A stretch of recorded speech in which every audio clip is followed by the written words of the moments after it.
En las afueras de la ciudad de Bogotá, un pueblo llamado La Calera, había una estación de gasolina que todos en el área conocían simplemente como La Parada. Era una estructura modesta, con dos bombas de combustible y una tienda de conveniencia que ofrecía todo, desde refrigerios hasta revistas antiguas.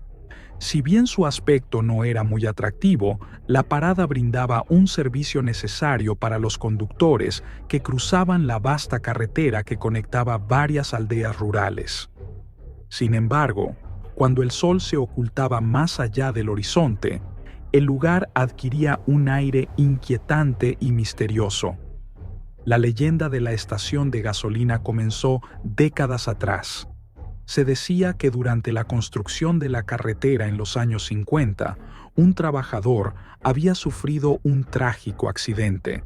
Murió bajo inexplicables circunstancias y fue enterrado en un pequeño cementerio cerca del lugar. No pasó mucho tiempo para que los rumores comenzaran a extenderse. Algunas personas juraban que, al detenerse en la parada después de medianoche, podían sentir una presencia, un escalofrío recorriendo sus cuerpos, como si unos ojos invisibles los observaran desde la oscuridad. Miguel, un hombre de mediana edad con una altura imponente y una actitud generalmente despreocupada, era el encargado de manejar la estación. Confiado, con años de experiencia en negocios similares, Miguel solía bromear sobre las historias de fantasmas. «Es solo el viento», decía, o cuando las luces parpadeaban, se mofaba. «Necesitamos cambiar el tubo fluorescente». Sin embargo, el espíritu escéptico de Miguel comenzó a tambalearse con el tiempo. Había contratado recientemente a dos empleados, Juan y Lorena, para que cubrieran los turnos nocturnos. Aunque al principio todo pareció transcurrir con normalidad, ambos empleados comenzaron a comportarse de manera extraña.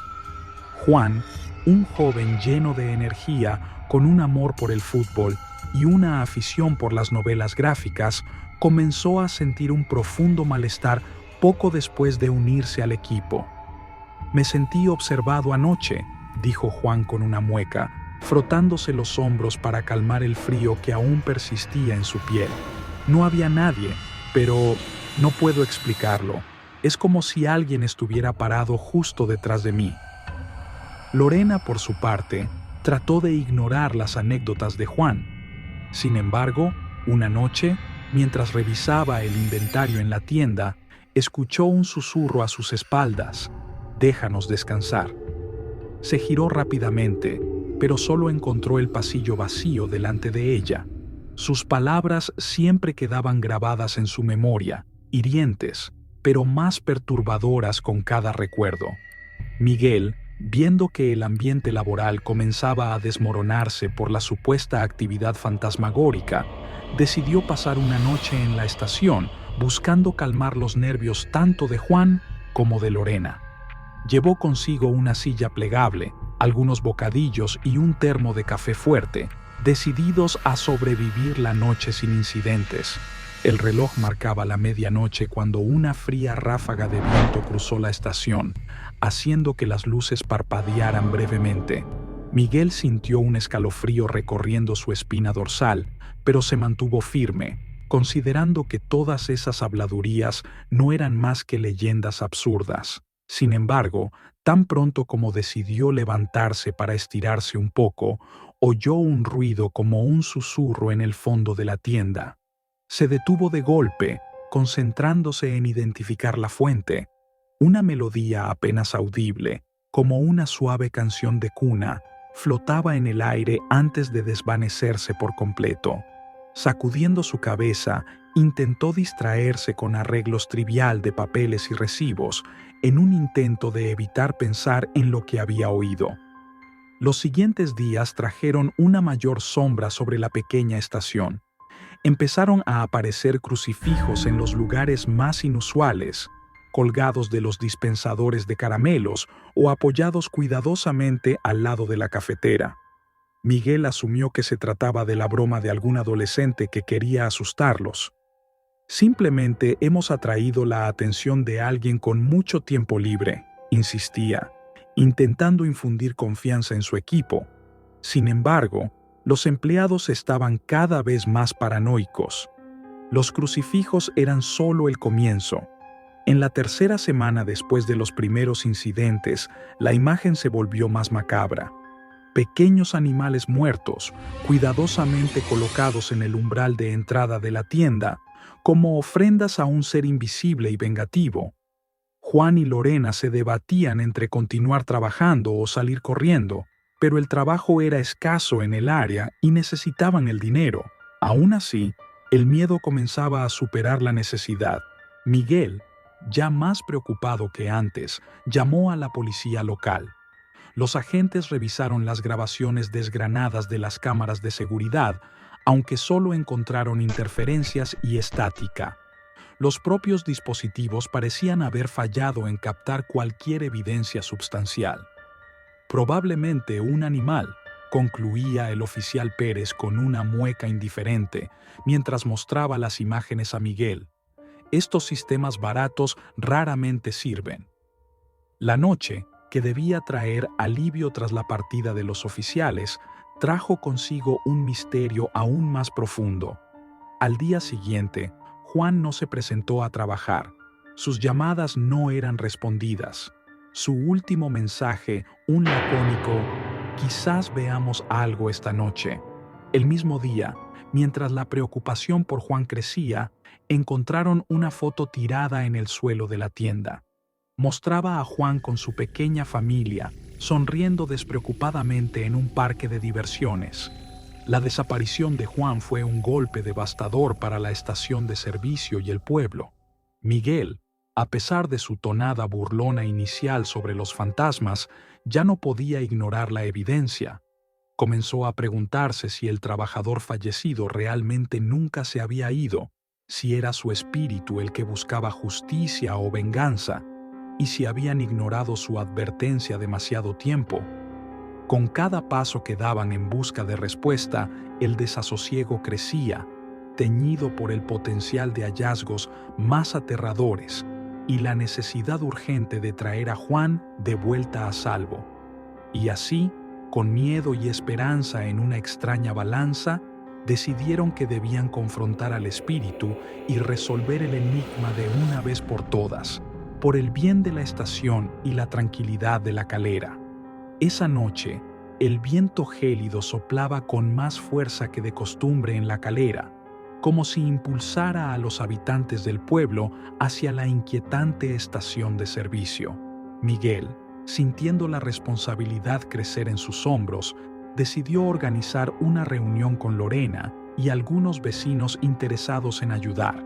Entre ellos estaban Carmen, una anciana del pueblo conocida por su sabiduría en leyendas locales, y su nieta Ana, una joven curiosa que siempre había sentido una inexplicable conexión con lo sobrenatural. La reunión se llevó a cabo en la pequeña sala trasera de la parada. La atmósfera era tensa, mientras Carmen compartía historias de antiguas leyendas. Había oído sobre el trabajador muerto, cuyo nombre real parecía haber sido olvidado con el tiempo, y relató cómo algunos ancianos del pueblo decían haberlo visto en sueños, siempre en un estado de sufrimiento eterno. «Es como si estuviera atrapado entre este mundo y el siguiente», explicó Carmen con voz temblorosa. Ana sugirió organizar una especie de vigilia espiritual en el lugar del accidente para intentar comunicarse con el espíritu. «Tal vez solo quiere que alguien lo escuche», opinó, sus ojos brillando con una mezcla de temor y resolución. A pesar de sus reticencias iniciales, Miguel finalmente accedió. Esa misma noche, se prepararon para el ritual con una mezcla de miedo y esperanza. Equipados con velas, objetos personales que podían servir de catalizador espiritual y las últimas pertenencias conocidas del trabajador, se dirigieron al remoto cementerio ubicado cerca de la estación de servicio. Allí, las sombras de los árboles danzaban burlonamente bajo la luz de la luna. Formaron un círculo en torno a una tumba particularmente descuidada, que Carmen señaló como el probable lugar de descanso del trabajador. Con un susurro solemne, comenzó a recitar una antigua plegaria que esperaba abriera un portal de comunicación con el más allá. Los minutos pasaron y la atmósfera se tornó aún más opresiva. Un frío sobrenatural invadió el lugar y las velas empezaron a titilar, como si estuvieran bajo la influencia de un viento invisible. De repente, Ana sintió un tirón en su camiseta. Se giró rápidamente, pensando que era un juego de su imaginación, pero algo mucho más tangible había sucedido. Ante ellos, una figura se delineaba en la penumbra, translúcida y doliente. Era el espíritu del trabajador. Sus ojos, oscuros y vacíos, parecían radiar una desesperación infinita. Intentaron hablarle, pedirle que dejara de atormentar la estación de servicio, pero el único sonido que emitía era un lamento profundo, un eco de dolor. Un escalofrío recorrió a todos en el círculo al comprender que ese ente no tenía intención de marcharse con facilidad. Carmen, con su voz temblorosa, intentó calmar al espíritu prometiendo que harían justicia por él. Mientras buscaban la razón verdadera de su desgracia, descubrieron detalles que habían pasado desapercibidos. El trabajador había muerto en circunstancias más oscuras de lo que se pensaba inicialmente. Algunos documentos, ocultos en la oficina del alcalde, revelaban que había una disputa por tierras en el lugar donde se construyó la carretera. El trabajador, al parecer, había sido testigo de algo que no debía y su accidente no fue tan accidental como habían creído. Alguien había querido silenciarlo. Al comprender la injusticia que había sufrido el pobre hombre, decidieron que la única manera de ayudarlo a descansar en paz era desenterrar la historia completa y exponerla. Pero el camino hacia la verdad se tornó cada vez más peligroso. Los responsables originales, ahora viejos y temerosos de que la verdad saliera a la luz, no se detendrían ante nada para mantenerla oculta. Todavía, mientras la realidad se volvía cada vez más oscura, la calera se dividió entre los que querían dejar el pasado encerrado y aquellos que, como Miguel, estaban decididos a desenterrar la verdad incluso a costa de sus propias almas. Días después, una serie de tragedias comenzaron a ocurrir en el pequeño pueblo. Lorena fue encontrada inconsciente en su casa, hablando incoherencias sobre unos ojos mirándola desde las paredes. Carmen enfermó, debilitada por un frío inexplicable que se adhería a sus huesos. Incluso Miguel, por tanto tiempo el baluarte de cordura y escepticismo, comenzó a cuestionar su propia realidad tras encontrar su reflejo en el espejo, observándole con ojos ajenos. Ana, la más joven de los involucrados, experimentó visiones de un pasado ajeno. Veía al trabajador en su último día, la maquinaria pesada, la traición en el aire. Cada visión la dejaba más determinada, pero también más temerosa de lo que encontrarían al final del camino. En medio de este torbellino de eventos, Miguel tomó una decisión drástica.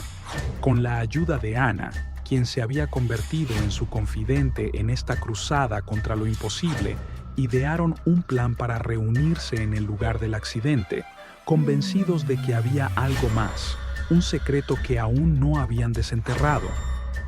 En una noche de luna llena, armados con linternas y su determinación renovada, llegaron finalmente al punto donde todo había comenzado. Allí, entre las sombras de la carretera olvidada, encontraron restos de equipo de construcción enterrado y evidencia de que el terreno había sido manipulado. Los enfrentamientos entre empresarios parecían haber tenido un pasado más sangriento del que cualquiera imaginaría. Al pie del lugar, mientras revisaban un antiguo documento empapado en petróleo, comprendieron lo que debían hacer. Debían compartir la verdad dolorosa y traer justicia para el trabajador. Con una última oración silenciosa, decidieron convocar a una reunión pública en el centro del pueblo para exponer la historia que había quedado oscurecida por el tiempo. La noche de la reunión llegó, y ante un grupo variopinto de residentes, Miguel y Ana revelaron el resultado de sus investigaciones. Hablaron de la conspiración, los detalles oscuros y del espíritu atrapado, rogando por paz. El pueblo, conmocionado y dividido, se dio cuenta de que el sufrimiento y la muerte habían tejido una red silenciosa a su alrededor. Solo quedaba seguir el camino hacia la reconciliación y el cierre. A través de lágrimas y miedo, entendieron que la paz del trabajador dependería de su disposición para aceptar y corregir los errores del pasado. Mientras los aldeanos lidiaban con la verdad y las sombras que resonaban en su conciencia, el espíritu del trabajador, observando desde el borde de la reunión, finalmente encontró descanso. Una sensación de alivio, aunque momentánea, envolvió la calera, dejando tras de sí un recordatorio lúgubre. Los fantasmas del pasado exigirán justicia, aun cuando el mundo se niega a mirar. El aire que una vez había estado gélido y opresivo comenzó a calentar lentamente, y el viento traía consigo la esperanza de un futuro más claro y libre de cadenas invisibles. Sin embargo, sabían que la cicatriz permanecería, recordándoles que cada verdad, por más enterrada que estuviera, alguna vez buscará la luz del sol. Y, entre lágrimas y esperanza, la calera seguiría adelante, una vez más unida por los secretos que alguna vez la amenazaron con destruirla desde adentro. Una mañana, mientras las primeras luces del sol bañaban el paisaje, apareció Juan, desorientado pero ileso, en el umbral de la tienda. No recordaba cómo había llegado allí, solo una sensación de liberación lo envolvía. El pueblo, agradecido por el regreso de uno de sus hijos, comprendió la importancia del perdón y la justicia.